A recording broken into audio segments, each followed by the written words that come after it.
Get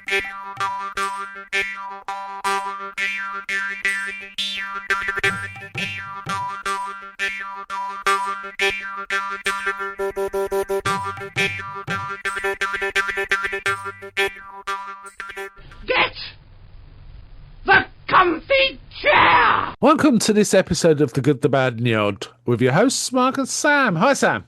Hello there.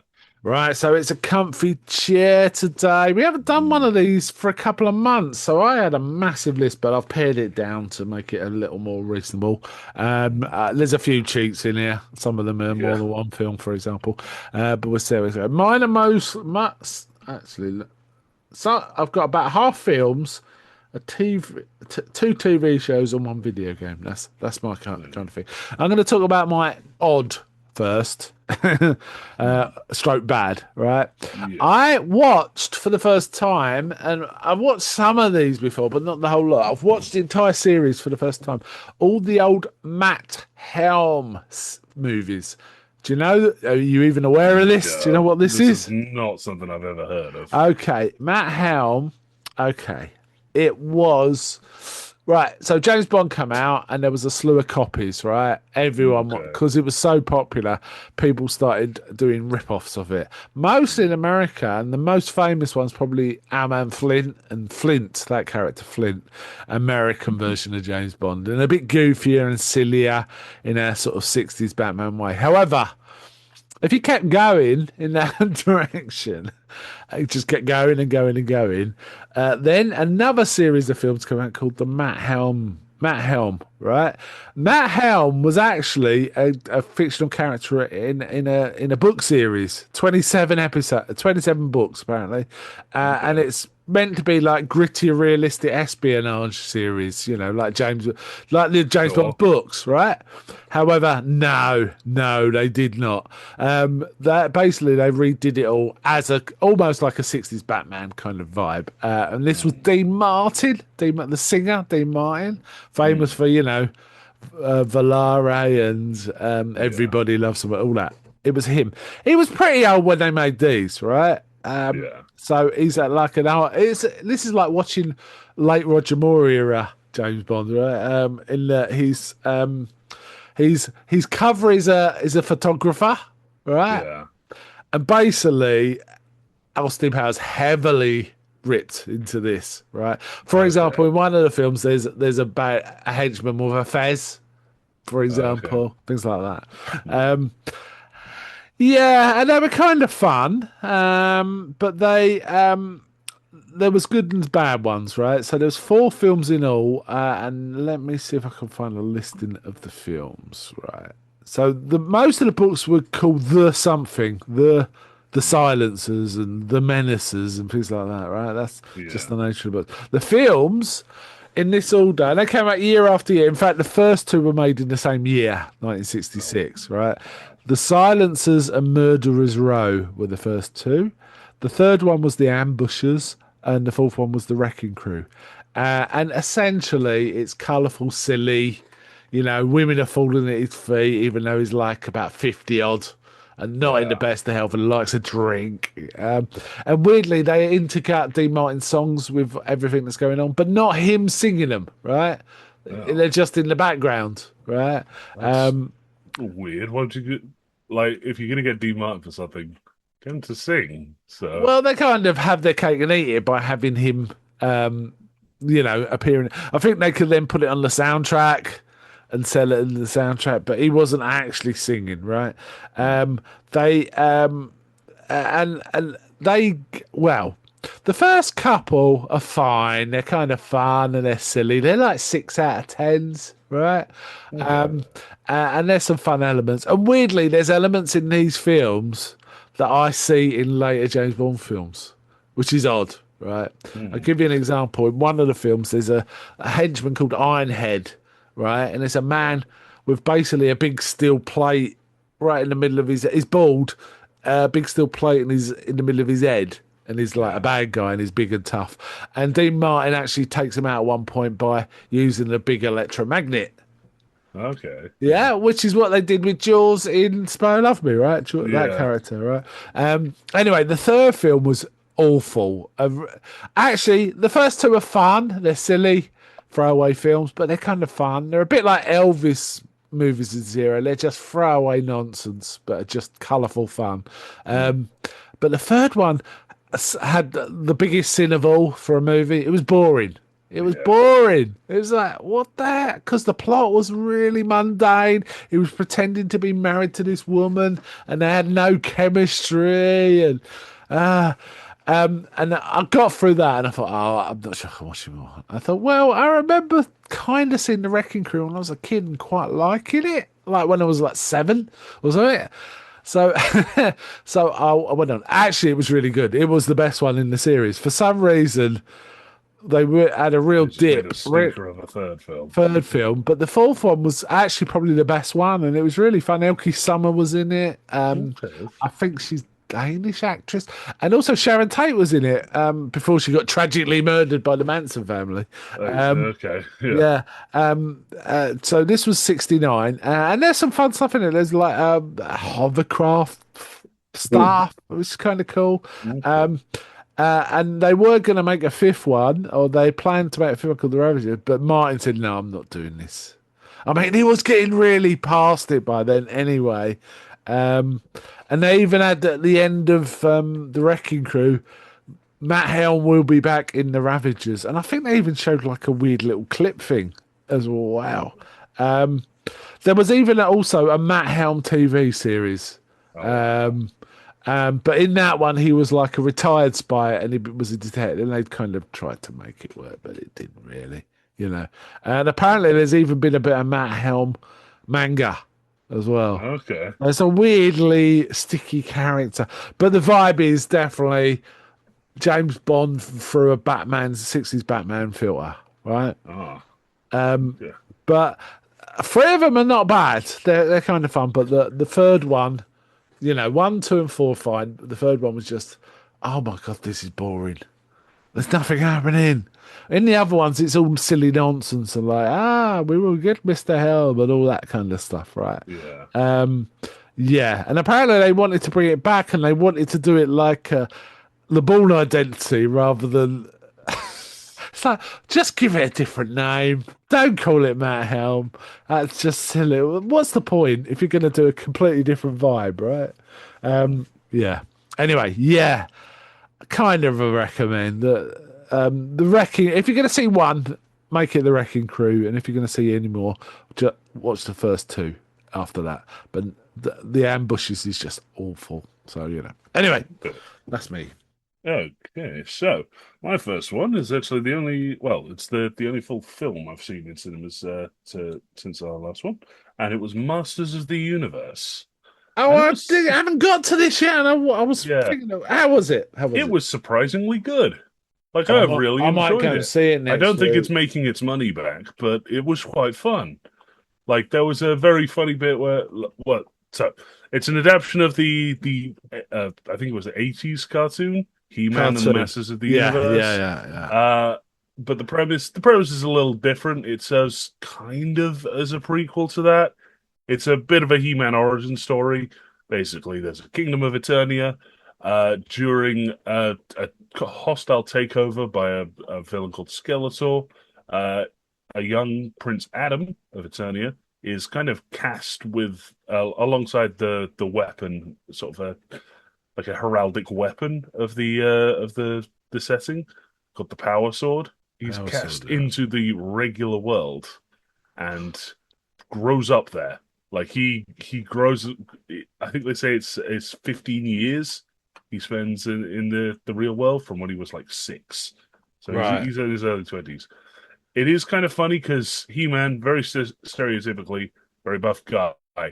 The actor they cast also very buff, but they try and pretend he's not buff when he's not He-Man. Oh, is it like a girl is very plain because she's wearing glasses until she takes his glasses? Yeah, it's kind of that she's thing. Beautiful with the glasses. They put him in like a really baggy jumper, but it's tucked in, so he still has a big triangle-shaped torso. So it's really quite funny because there's a bit where he's like, I gotta go to the gym. I gotta like try and keep myself fit. Yeah. There's a Dolph Lundgren cameo here, by the way. It's Oh, great. sweet, sweet, sweet. I But didn't know he's that. Yeah. bigger than Dolph Lundgren, and Dolph Lundgren's character Wow. is like, it's like, oh, it's more variety. You're gonna get out of the way, it's like thing. It's very silly. Uh, Jared Leto as Skeletor kind of disappeared into the role. I'm gonna be frank. I do not In a like good Jared way? Leto In a in a good good way. way? Oh, Yeah, okay, that's he good. was not like it was not your very usual Jared Leto obnoxious sort of Yeah, thing. It yeah, was annoying. Skeletor. He's very silly in the Oh, well, fourth. that's good. Right. Yeah, this is good. So it just ends up being a very very fun Are film. some of the other characters there, like Evelyn and Yes, Master at Arms, Evelyn's is it? played Or Man by at... Man at Arms Idris Elba. Nice, nice. Evelyn is Alison Brie. Okay, I can see that. Yes, yes, yes. And there's a few of the other sort of Masters of the Universe in there, but they're kind of like very much tertiary characters, like Ram Man and Mechanic, Is all is that sort of is thing. the big But it's cat? Well, I can't remember his name. The cat thing. Cringer, yes, Cringer is in the film. Okay, okay. Yeah, All right. Just you saying it's all right. I am probably going to go see it next week. mm, But you know what? If I go see it, I'm going to be juiced then to watch the '80s one, which I've always liked. yeah. So, Oh, he um, even does as Dolph Lundgren's leaving. He even does like instead of saying goodbye, he says good journey. oh, Yes, nice, so, nice. Oh, you enjoy it? Yeah, you had a good yeah, time with it. yeah. Okay, I might go see that then. I Mm, did want to, and then I had a bit of negative stuff, which doesn't usually put me off. But there was a couple of other things I wanted to see first, and which I'm two of which I'm going to talk about here. mm. And it's just kind of got shuffled to the back of the list, really. Okay. But yeah, I might go see that sometime next week. Mm, Okay. My next one is another film that's out, Supergirl. mm, Really enjoyed this. It was really fun. It feels like it's got the same kind of vibe and feel as James Gunn's Superman. mm. If anything, it's a bit more Guardians of the Galaxy like. If anything, Yeah, in fact, there's quite a strong Guardians of the Galaxy, and I keep forgetting James Gunn did that. And this feels like, oh yeah, that's why, right? Yeah, yeah. the lead's good. Millie Alcott's good. Mm, I haven't got any real issues.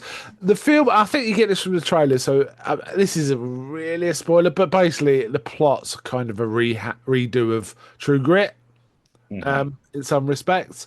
Um, I think the only weakness might be the villain's a bit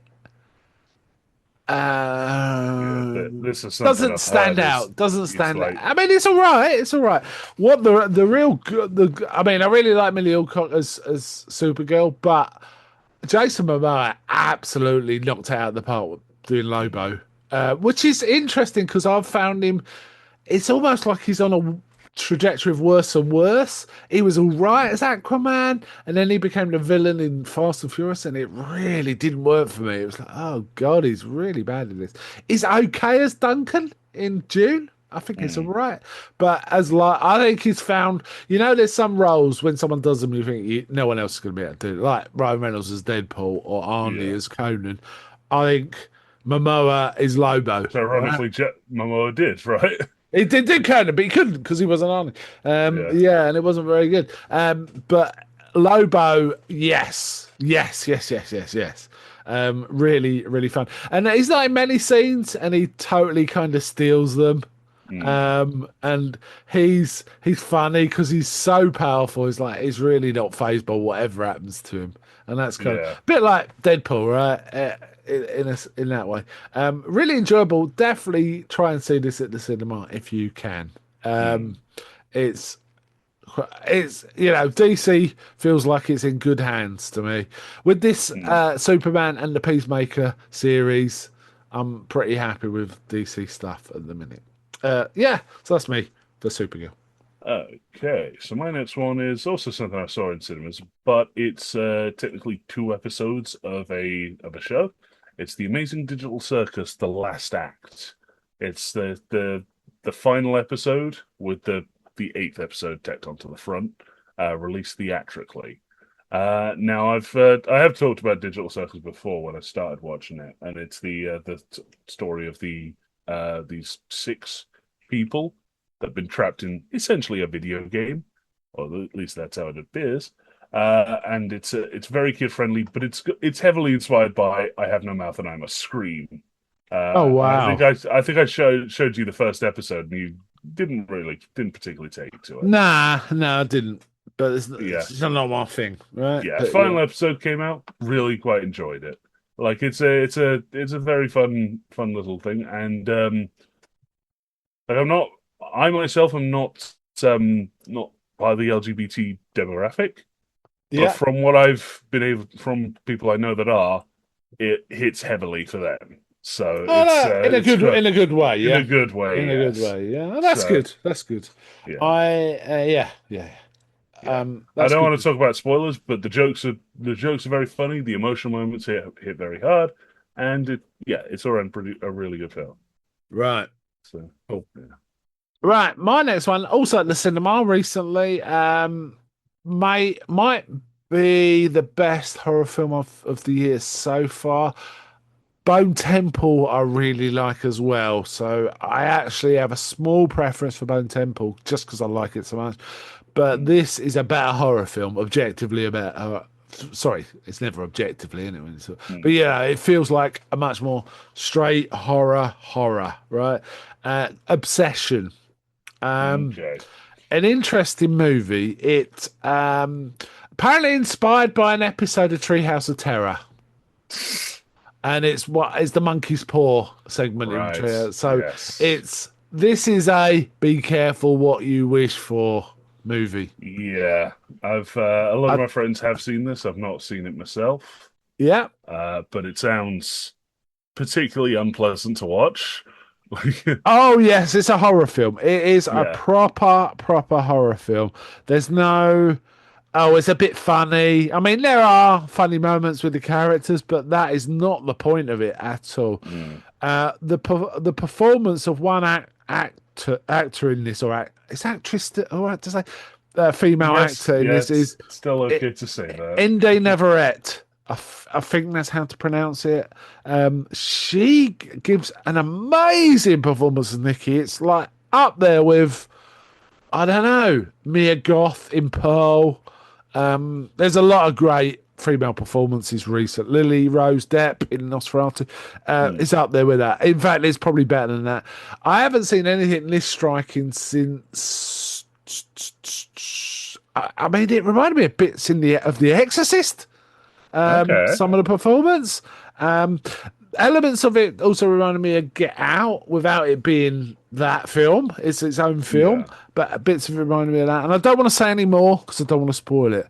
But what a movie! A really powerful horror film. And I thought I wasn't expecting much because I often go to these horror films cold. I try to, and I Mm. get disappointed. Right? I Yeah. just get disappointed. I went to see that Wolfman film, and that was such a disappointment. I went to see Anaconda. All right, that was more presented as a horror comedy. Bit of a disappointment. This, because I had no expectations anyway. This really felt a solid film to me. Now, I believe in America it came out in 2025. It's saying 2025 on the WhatsApp, but in the UK it came out now, right? 2020. Oh no, I it's thought it just sorry. came out. My mistake. It was a film fest TIFF in 2025, Okay. but it actually was released in the US and here in Yeah. 2026. Hit the general public. Yeah. Oh my goodness. Yes, really solid film. And worked totally. I mean, a lot of it was about the now generation, which it would be. It involves young people, right? And it felt good without being. It felt correct. The writing felt correct and appropriate, and not. It didn't feel like an old bloke writing young people. Do you know what I mean? Yeah. It just felt good. It felt authentic, and Yeah. and the interactions felt authentic and stuff like that. Mm. So yeah, really like this one. So yeah, solid film. Okay. So my next thing is a TV series. I've talked about it a few times because I'm talking about it out of when I finish one of the series of it, one of the seasons of it rather. But now I've finished up on Buffy. Buffy the Vampire Slayer. Oh Yeah. wow! Would you? Incredible ending. Yes. I mean, it's a great series. Mm. It's a really great series. What did it get you right from the beginning, or did it take a bit to get into It it? took a couple of episodes. Like, I'm not gonna lie, the first episode is a bit of a lurch. But from like the third or so, the I can't remember which one it was, but basically someone just opens a locker and a corpse drops out, Right. and they don't even shut down the school. It's like, yeah, this Yeah. keeps happening, and it's like, okay, I get the bit now. So yeah, and that feeling never really left the town of like everyone kind of quietly acknowledges this that terrible things are happening, and we and they're just ignoring it. It's weirdly British in that way. Like it's a Yeah. very stiff upper lip sort of Don't they? It's been a while since I watched it all. It's been about 3 or 4 years since I watched it all. I thought there was something about the Hellmouth kind of influences people to sort of ignore what's going on, but I could be Yeah, misremembering. there's A bit like kind of Derry a and It, masquerade. right? Yeah. Yeah, Um, there's a bit of that, but like people just accept that things are going on. But when it's pointed out to them, they go, "Oh yeah, that's kind of weird." I must say, throughout the whole thing, my favorite character was Giles. Just his regular sort of oh yeah, solid dips man. back into his Ripper persona. Were Yeah. all great. Um, and Xander briefly became good, but otherwise was quite awful. So Okay, who's your favourite character then? Buffy? Giles. Oh, So, oh yeah, you think yeah. so. Mine was Spike. I still maintain Yeah, Spike was really good. Spike is a Apart from close that second. horrible Yes. twist that we've talked about that seemed to be planted there directly because of So director that jealousy, maybe, or yes, something. there's no maybe about it. Like Joss Whedon was annoyed that people liked because in his mind, I guess, vampires were just evil. Yeah, The good vampires, despite him writing multiple good yeah, Angel vampires. and yeah, Yeah, Angel and Spike for it to sort of top it off. He didn't like that as a concept, I guess. yeah, So he decided to basically do a character assassination because yeah. the character he wrote was too popular, which is So very weird. yeah, it's very much my steak is too juicy, my lobsters are too buttery. Yeah, Like, oh no, people like my stuff. Oh god damn it. got to do Uh, something about that. Yeah. yeah. Great show. What are you got any plans to move on? Anything else yet? Well, kind of start considering watching Angel, Yeah. because I do know Spike Seems a shows up. natural progression. Yeah. Yeah, I do know Spike shows up somehow in the fairly frequently. So Cool. Okay. I never really liked Angel as a character, so I never ever watched Angel. But yeah, I I did think enjoy Buffy. And weirdly, yeah. I came to it super late. You know, it was only 3 or 4 years ago I actually watched it all. I took a bit more time than you to get into it. The first season was all right, but pretty lightweight. But I was kind of enjoying it, so I carried on. It started to really grip me at season 2, though, and I was in then. I was in. It did reach a point where it felt like Buffy never killed vampires. Oh yeah, there Like, was so much other stuff. there's so going on. much. It's like, oh yeah, Demons we're and- gonna fight this demon and that demon. The It's like demons and to the other show is stuff. called never The mind. vampires. Yeah, Yeah, fair enough. You should watch the movie sometime because it's like just a weird alternate universe version of what's going on. yeah. I've seen there's like I like a it. comic book adaptation of the movie, but the artwork is all of the TV series. How odd. What an odd decision. But yeah, so it's like not Donald Sutherland is the guy that they had in the sort of flashback episode for the movie. But, Yeah. yeah. Okay, my next one is a TV pilot, actually, and I don't know why.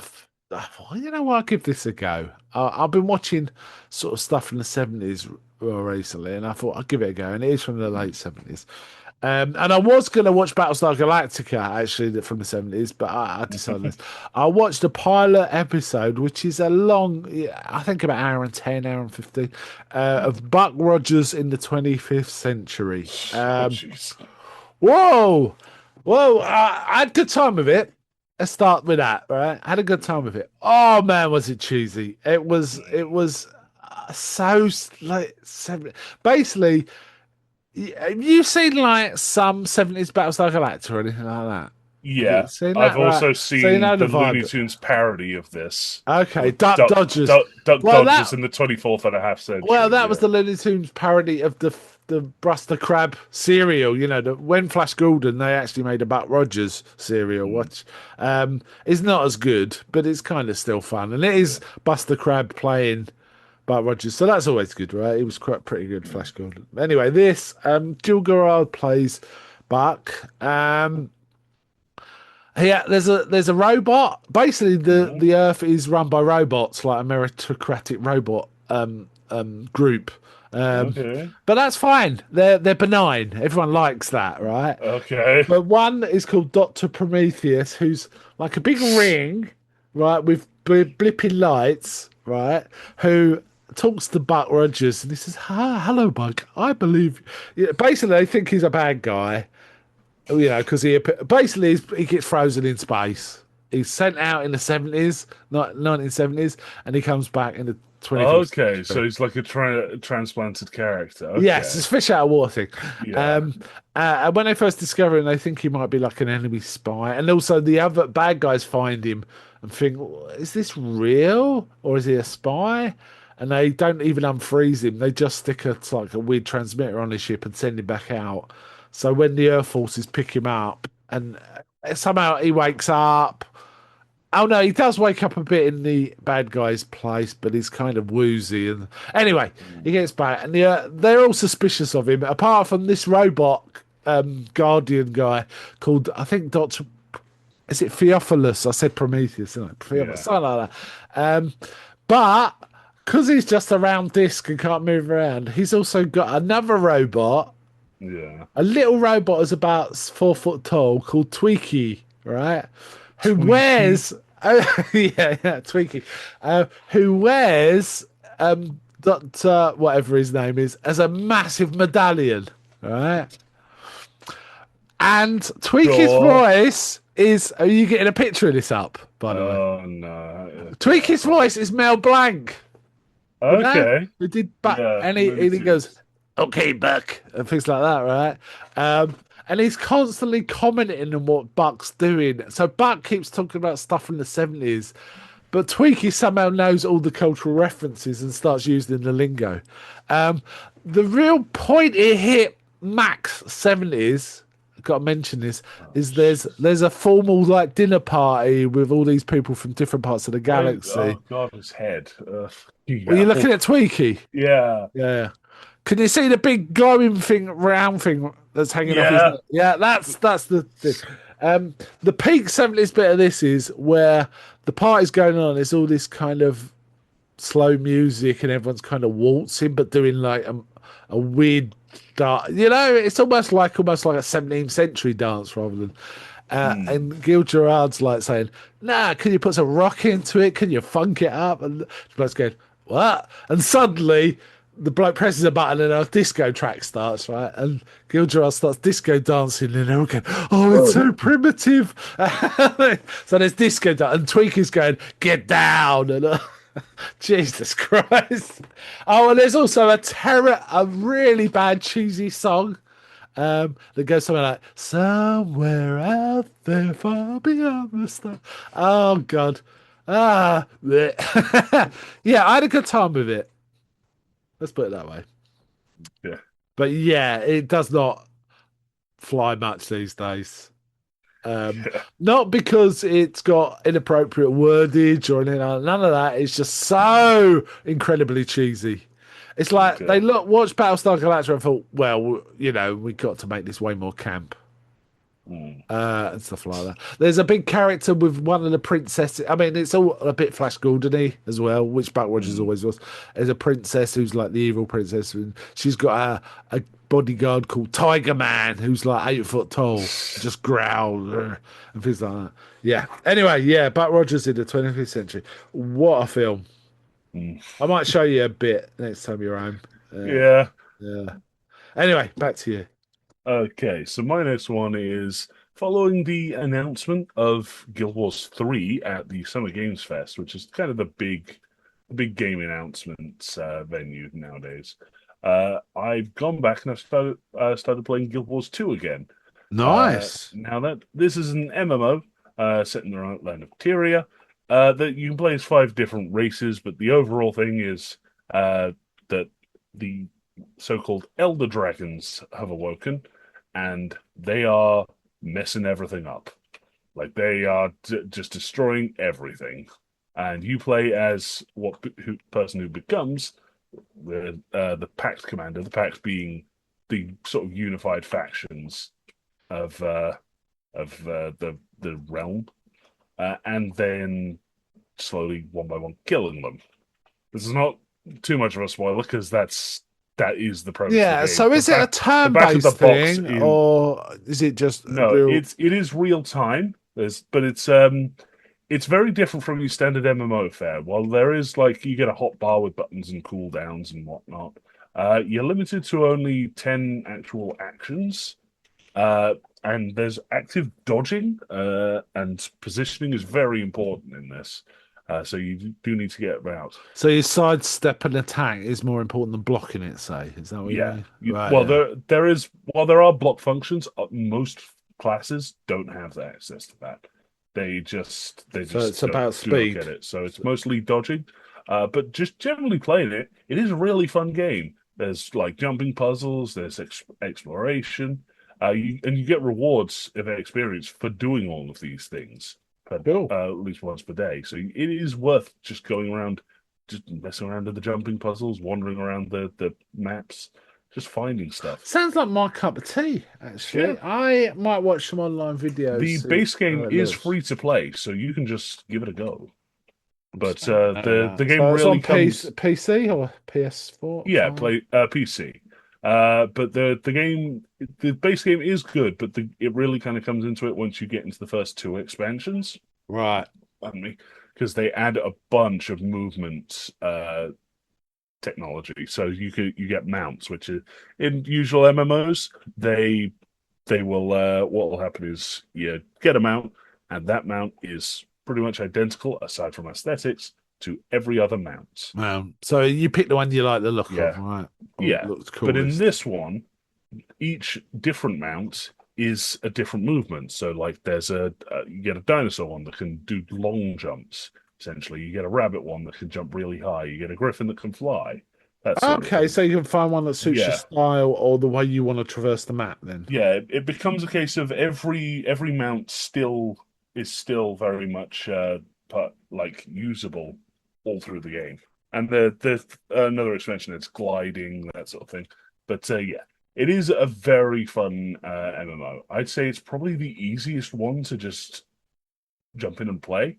Yeah. Because there's just so much of it's free. Yeah, I do play a lot of MMO. I never used to. In fact, I actively avoided them. I went for a phase of only playing sort of single player games, and then I went for a phase of online fighting, COD and Apex and stuff like that. Now I'm more in a phase of MMO because I've played loads of that Conan Exiles, and I've played loads of... Yeah, you're big on your online survival games. Yes. So those kind of interest me more these days. But yeah, so that sounds like it might be my cup of tea. I'm going to give it a look. Also, I've got a Steam Deck, so I'll see how it plays it on Steam as well. Yeah, you can get it through Steam. And some of them are really awkward because there's so many different options connected to the controller stuff. It becomes hard work with a controller type thing. But having said that, people are designing that out now. The more time goes on, the better the games are for controllers and stuff like that. Anyway, right, cool. Guild Wars 2, right? And you're saying the base game is free to play in Guild Wars, so I could just load. I might just put it on. Just start it and make a character. Have a look and see how it is. Does it matter what? Is there any advice? Well, I'll Google it, but sometimes with these things, you really want to know how best to set up your character to give you the best. All of them are like viable.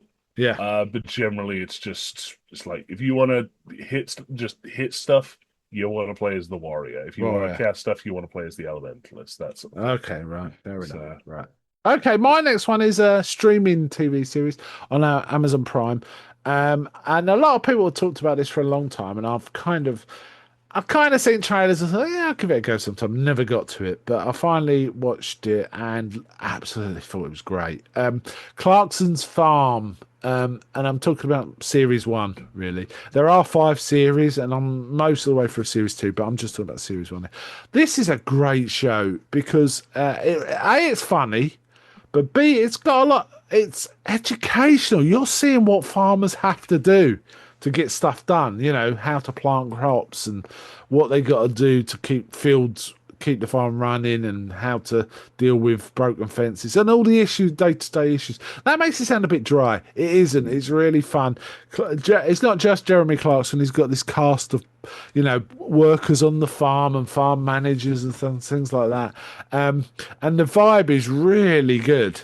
Man, it's also got a lot of heart. You see what they go through when it's lambing season for sheep, for example, or what they're going to do if they've got to get through so much red tape.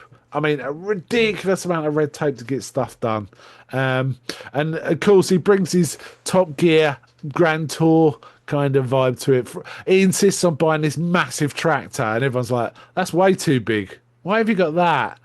And first thing when he pulls up, really proud of his tractor, the farm manager looks at the back and says, "You haven't got the wrong mountains on there. Those are European mountains. We need UK mountings." And I said, "But I've got a big tractor, and stuff like that." He's doing a bit of the Clarkson thing, but it's really good. He comes off as really good in this as well. He's a real dick in Grand Tour and Top Gear in a funny way, right? But they all are, right? But in this, he's having to deal with people, and they give him as much shit as he gives them, and it's good, right? And it's just really a really charming series. It's 8 parts, but they're like 40 minutes each, something like. I think the first one might be a bit longer, but it's a really good show. It's so good, it made me happy to pay the extra on Prime to cut the ads, so we can just get on with the show, right? Usually I just put up with ads, but I thought, I can't be doing this now, so I've paid the little extra you paid to Amazon Prime to stop ads. So yeah, Clarkson's Farm Series 1. That's me for that one. What's yours? Okay, so my next one is so I've been playing through the Batman Arkham games again. It was literally just unprompted. I was just sort of scrolling through my Steam library just to try and pick something to like fill up time. I do this a lot. I've been through Arkham Asylum 5-6 times now. Yeah, but this is the first time I've actually taken the time to 100% the game. So I've got all the achievements on Steam. And, nice. Nice. Do all the combat but challenges. There's some like really weird fiddly stuff you got to find that's like really hard to spot and stuff like that. No, the Riddler stuff is not too bad. Oh, okay. Like mostly it is just throwing batarangs at Chattering Teeth and picking up the trophies. Yeah. But the riddles themselves I do quite like. So that was never a problem. The combat challenges are a pain in the ass though. Yeah, the combos. If you finish the story and all the Riddler stuff, that gets you about 80 something percent, 85%, I think it is. Right. And that's the rest of it is the combat and stealth challenges. So you end up having to do those to get 100%. Is that like take out 5 blokes without any of them detecting? Is that kind of thing? Or am I dreaming? Yeah, so it's basically you just get put in a room and there's a bunch of guys to fight. And you have to sit up on a points threshold to get medals, and you get 3 medals. You've done it's chaining combos. Yeah, chaining combos using more of the the sort of moves that you have. So the quick fire bat claw, for example, and the batarangs. You have to use the basically everything to try and get combos high enough, and it is really quite frustrating. Yeah. Yeah, sounds it.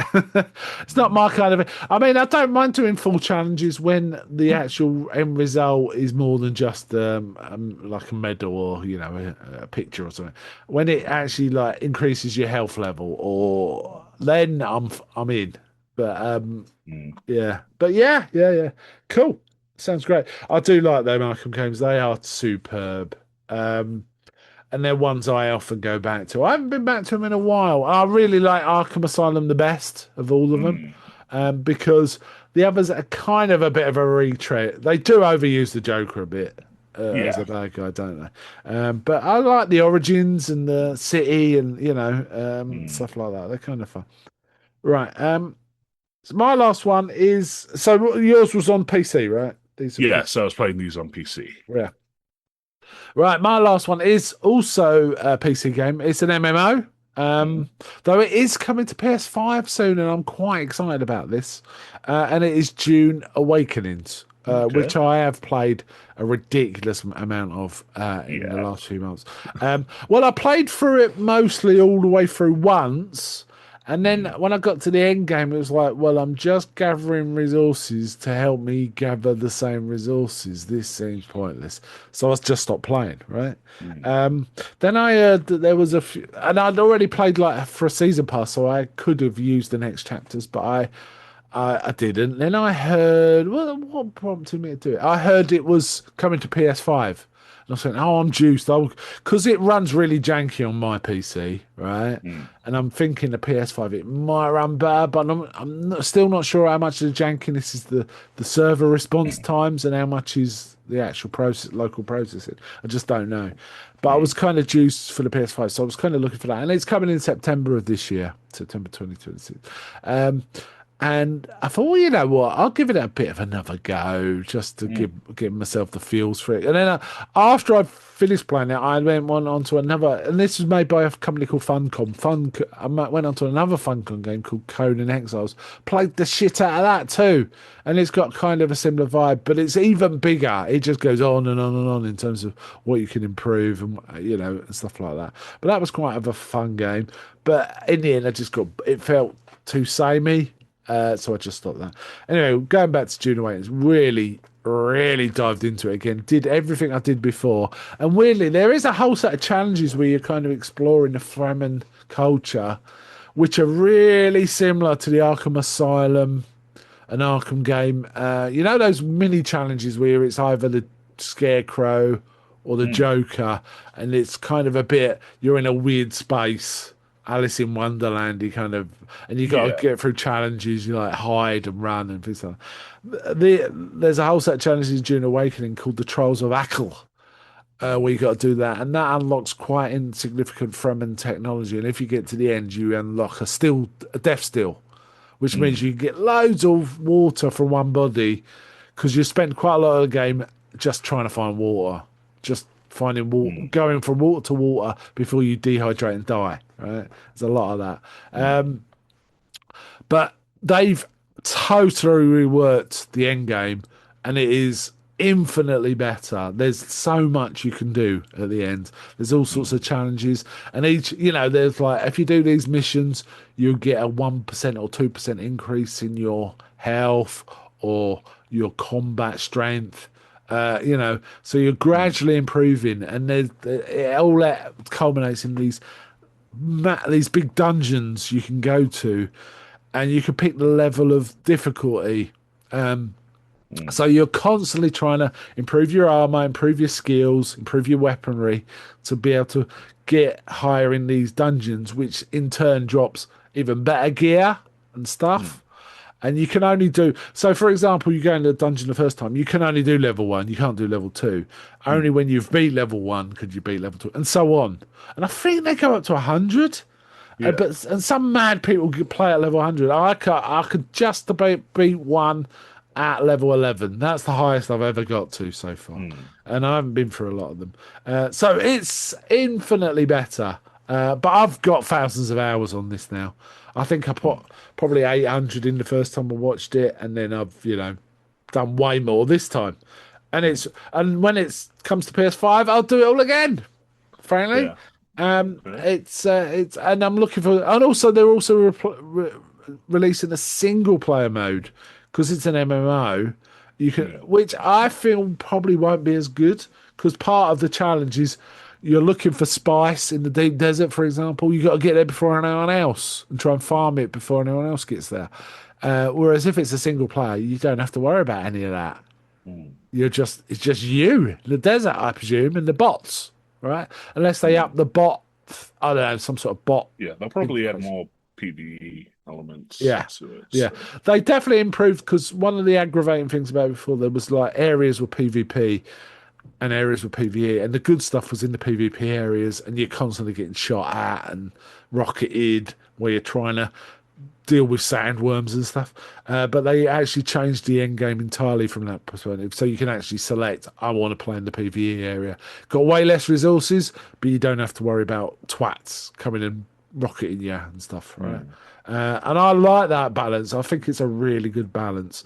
So I'm not sure. I will try the single player mode, but I suspect I probably won't like it as much as this traditional MMO thing. However, if it plays way less janky and actually runs smooth, that'll be enough because sometimes it's kind of a bit headache inducing because it's so rubber bandy and getting 10 frames a second for 5 seconds and things like that. It's horrible. But yeah, what a great game. Have you tried it?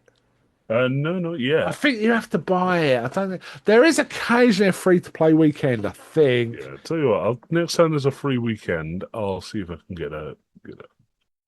Yeah. The only thing is, just be aware when you start, you're basically you and a bit of metal as a knife, and you make yourself a rudimentary steel suit or protective suit from grass, right? But you quickly. It's got about 5 or 6 tiers of basically you're on foot and then you figure out how to collect water better and you make a little motorbike. Then the next one is you make an ornithopter on different types of ornithopter and you can make a buggy for collecting resources. And it goes, there's about 7 different craft you can have. And they kind of match the level of progression.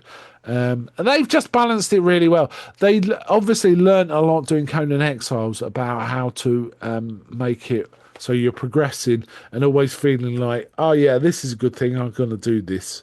But yeah, really, really enjoy it. But does run janky on my PC. But yeah.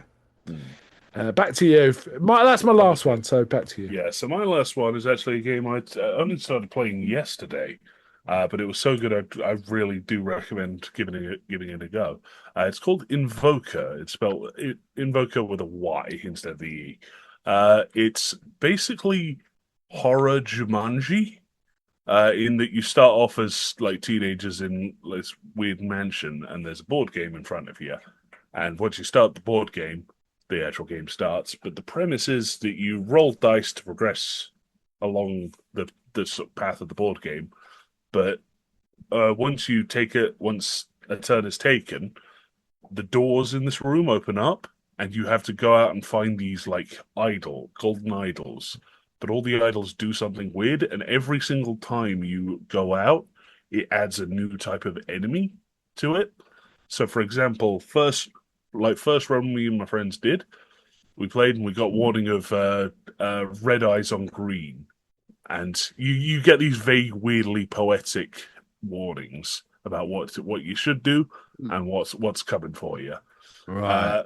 Little did we know that meant a crocodile would be chasing us around.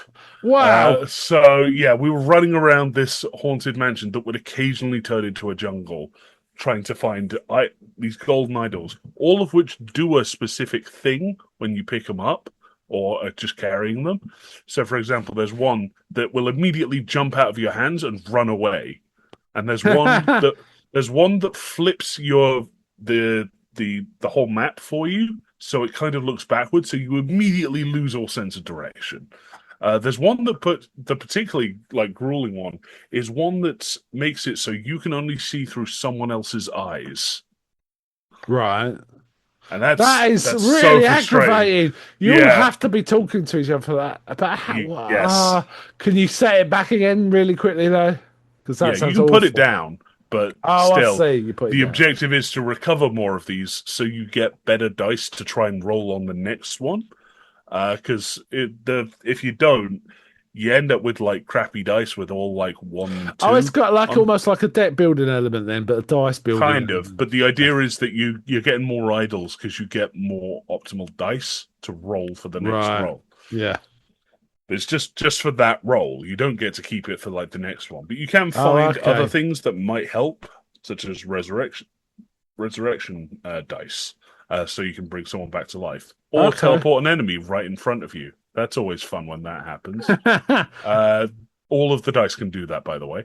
It's what it seems. There's other things like there's spiders that hang on the ceiling, and if you walk under them, they like web you up. There's these mannequins that have kind of a weeping angel effect. There's one where we were chased around by giant chess pieces. So How there's very a Alice in lot of Wonderland. things. Yeah. Yeah. Now the thing is, the game isn't actually out at the moment. It's currently just in a demo stage, but there's enough there that you just keep playing this demo over and over, and that's a good game. So you're giving yourself a good time anyway. Yeah. Now I've wishlisted this. I'm gonna get it when it's actually Is out. that good? Right. Yeah, It sounds really great. good. It does sound good. Is it a multiplayer or single player? Yes, so it is multiplayer. It's designed as multiplayer. Okay. Yeah. And all the different things. Sometimes the rooms you don't get like the wandering around a mansion thing. It's just like you, and then there's one room, and beyond that you can see the idol through an open door. But that one room will do something fucky. So I mentioned the giant chess pieces before. That was just chasing us around the corridor. We had one where there was even bigger chess pieces, like building sized. And as soon as we picked up the idol, they started moving around in like their piece pattern. So the knights would do 2 and then 1 to the side, and we had to try and avoid them as they did that in a not very big space. Yeah. Yeah, Tough. Very fun. It sounds fun. It does sound. And just spell it out for me because you said there was a Y in it. So what was it? It's INVOKYR. Oh, It's like Invokier. Invokia. And that's on Steam, is it? Yes. Cool. And you can get it as a beta or demo. Yeah. There's currently a demo. It's fully free to play at the moment. But I imagine there will be a fully paid version. Yeah. And when you beat the demo, it actually shows you a room full of locked boxes with a few open, and people think that might imply that all of the locked boxes are going to be things in the full game. Right. So there's a lot of variety. Yeah, that's reasonable. Already in the demo, so there's going to be even more. So that sounds pretty cool. Yes, Invoker. Okay. I think that's about it for a comfy chair. A July comfy chair. So I don't know what will be. We'll talk about off air, but what we'll do next time. I can't remember if it's a free pick. I think it might be.